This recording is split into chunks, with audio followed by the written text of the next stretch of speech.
بسم الله الرحمن الرحيم حميم تنزيل الكتاب من الله العزيز الحكيم إن في السماوات والأرض لآيات للمؤمنين وفي خلقكم وما يبث من دابة آيات لقوم يوقنون واختلاف الليل والنهار وما أنزل الله من السماء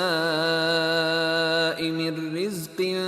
فأحيا به الأرض بعد موتها وتصريف الرياح آيات لقوم يعقلون تلك آيات الله نتلوها عليك بالحق فبأي حديث بعد الله وآياته يؤمنون ويل لكل أفاك أثيم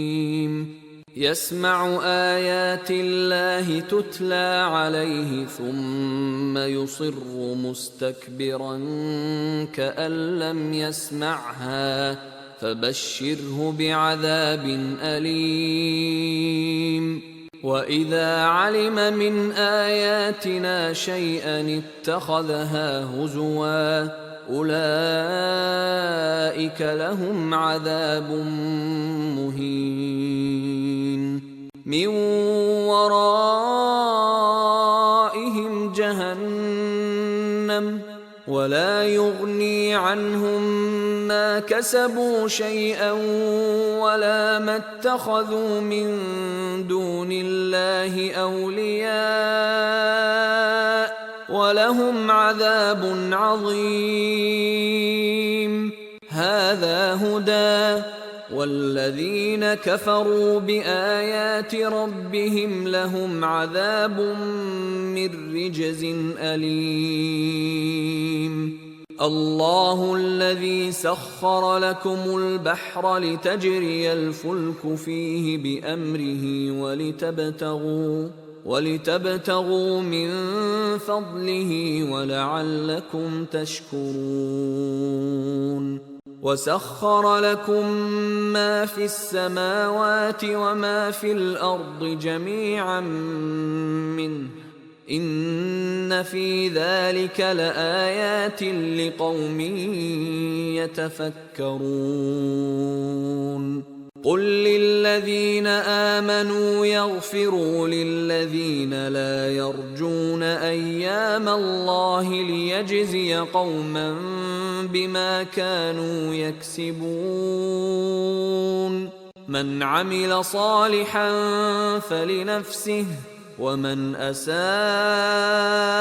فعليها ثم إلى ربكم ترجعون ولقد آتينا بني إسرائيل الكتاب والحكم والنبوة ورزقناهم من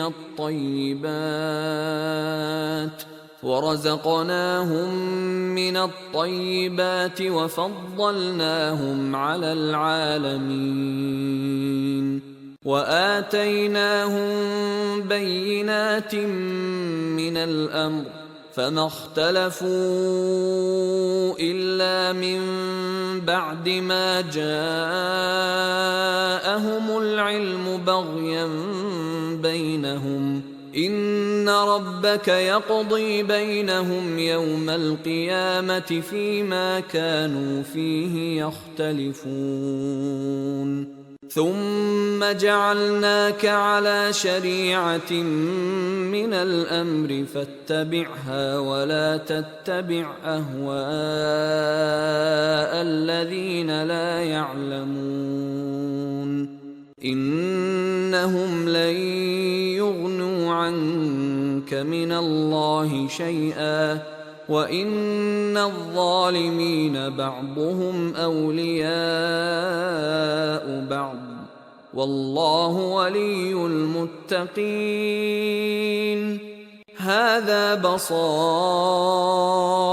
للناس وهدى ورحمة لقوم يوقنون. أم حسب الذين اجترحوا السيئات أن نجعلهم كالذين آمنوا وعملوا الصالحات سواء محياهم ومماتهم ساء ما يحكمون. وخلق الله السماوات والأرض بالحق ولتجزى كل نفس بما كسبت وهم لا يظلمون. أفرأيت من اتخذ إلهه هواه وأضله الله على علم وختم على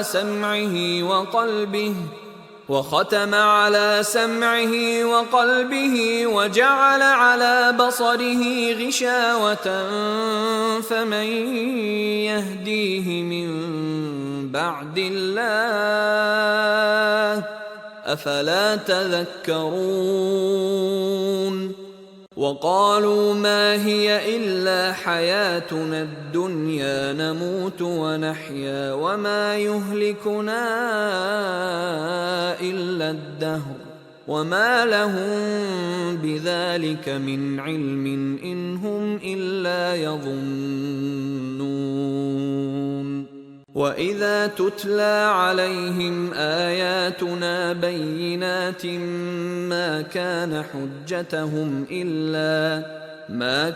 حجتهم إلا أن قالوا ائتوا بآبائنا إن كنتم صادقين.